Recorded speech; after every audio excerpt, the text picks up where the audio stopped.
नमस्कार। मैं अरुण के Sharma, analyst one thought. Iran और ईरान और इजराइल का युद्ध थम चुका है और ईरान के जो धर्मगुरु हैं, सर्वोच्च पद पर जो बैठे हुए, उन्होंने ट्रंप और नेतन्याहू के खिलाफ एक फतवा जारी किया है और वो फतवा है, उन्होंने कहा कि इन्हें पछताने पर मजबूर कर दो और विश्व भर के मुसलमान जो देश हैं उनको इकट्ठा एकजुट होने की उन्होंने अपील कर दी है। और ईरान के सबसे सीनियर शिया धर्मगुरु ग्रैंड आयतुल्ला नासिर मकरिम शिराजी ने अमेरिका के राष्ट्रपति डोनाल्ड ट्रंप और इजरायली प्रधानमंत्री बेंजामिन नेतन्याहू के खिलाफ एक धार्मिक फतवा जारी किया है। उन्होंने इन दोनों नेताओं को अल्लाह का दुश्मन बताया है। साथ ही दुनिया भर के मुसलमानों से ये कहा है कि वे एकजुट होकर इन दोनों नेताओं को ईरान पर हमले के लिए पछताने के लिए मजबूर करें। और मकरिम शिराजी ने अपने फतवे में कहा, जो कोई भी ईरान के सर्वोच्च नेता या किसी मर्जा को नुकसान पहुंचाने या धमकाने की कोशिश करता है, वह मुहरिब यानी जंग को पसंद करने वाला अपराधी होगा। अब फतवा इस्लामी कानून की व्याख्या होती है, इसे मर्जा की तरफ से जारी किया जाता है। मर्जा 12 इमामी शिया मुसलमानों के सबसे ऊंचे धार्मिक पद को कहा जाता है। अब ईरान को इजराइल से सीज़फायर पर भरोसा नहीं है और आर्मी चीफ अब्दुल रहीम मूसवी को शक है इजराइल फिर से ईरान पर हमला कर सकता है और ईरान ने इजराइल के साथ युद्ध विराम पर शक जताया है। ईरान के चीफ ऑफ स्टाफ अब्दुल रहीम मूसवी ने रविवार को सऊदी रक्षा मंत्री प्रिंस खालिद बिन सलमान से फ़ोन पर बातचीत भी की और कहा, हमें दुश्मन इजराइल के साथ युद्ध विराम पर शक है। अगर फिर से कोई हमला हुआ तो हम उसका मुंह तोड़ जवाब देंगे। अब मूसवी ने कहा कि जब ईरान अमेरिका के साथ परमाणु वार्ता में व्यस्त था तब इजराइल ने उस पर हमला किया, हमें उलझा दिया और पीछे से हमला कर दिया और अमेरिका ने उसका साथ दिया। इससे पता चलता है कि दोनों देश किसी भी अंतर्राष्ट्रीय नियम कानून का पालन नहीं करते।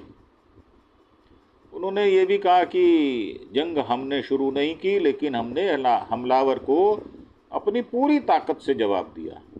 दोनों अधिकारियों ने डिफेंस के साथ साथ कई द्विपक्षीय मुद्दों पर भी बातचीत की और इजराइल और ईरान के बीच 12 दिन की लड़ाई के बाद 24 जून को सीज़फायर हो गया। अमेरिकी राष्ट्रपति ट्रंप ने इसका ऐलान किया।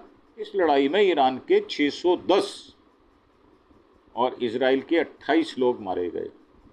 संघर्ष में कुल मौतें जो हैं वो ये हैं और घायल जो हैं इजराइल के 3,238 लोग और ईरान के 4,746 लोग। अब ईरान के पास एटम बम बनाने का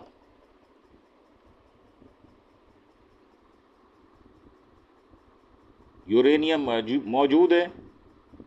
यूएन की international atomic energy agency IAEA ने रविवार को कहा कि ईरान कुछ महीनों में अपना न्यूक्लियर प्रोग्राम फिर शुरू कर सकता है, जबकि अमेरिका ने B-2 बम्बर से हमला कर ईरान के फोर्डो, नातांज और इस्फहान न्यूक्लियर साइट्स को तबाह करने का दावा किया था।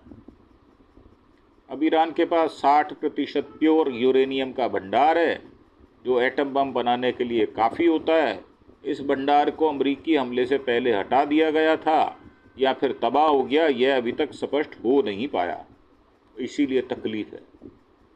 अफोर्डो न्यूक्लियर फैसिलिटी जो है उसके ऊपर 22 जून को 10:11 भारतीय समय अनुसार हमला किया गया था। यहाँ बम गिराए गए, पहाड़ धंसा।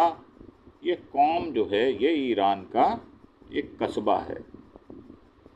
23 जून को ईरान के जेल पर हमला किया गया, 71 मौतों की पुष्टि हुई। ईरान की न्यायपालिका ने रविवार को बताया तेहरान की ईविन जेल पर 23 जून को इजराइल के हमलों में कम से कम 71 लोग मारे गए। यह एक कुख्यात जेल है जहां कई पॉलिटिकल एक्टिविस्ट को रखा जाता है।